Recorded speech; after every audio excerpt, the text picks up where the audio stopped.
From September 2022 to March 2023, we received 14 baby vervets, 14 tiny lives, each with their own story of loss and survival.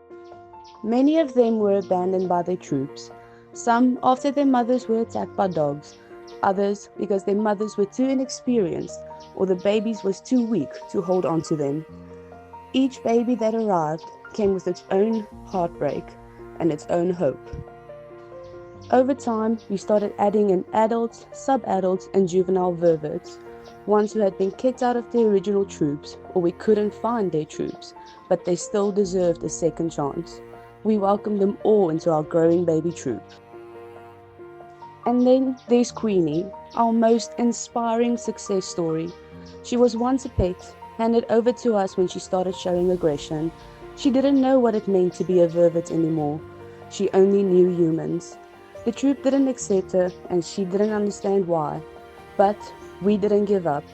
It took 6 long months, but eventually Queenie found her place. One day she stopped looking for human companionship and started grooming her new family. She chose the wild again, and that's when we knew she was ready. Over the past 3 years, this troop has grown stronger and closer than we could have imagined. They protect one another fiercely. They comfort one another. They've become a family, not by birth, but by survival. Recently, we reached a significant milestone, the final phase of rehabilitation, preparing for their release at Thula Thula. On the day of transport, every individual was safely captured and relocated to the pre-release enclosure, where they have adjusted to their new surroundings and the natural environment that will soon be their permanent home. This troop represents years of dedication, compassion, and perseverance.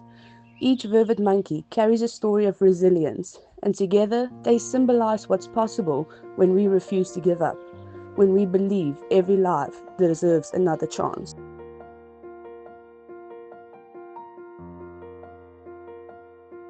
Today, they have achieved the greatest step, freedom, and for all of us who've walked this journey with them, that freedom is our greatest reward.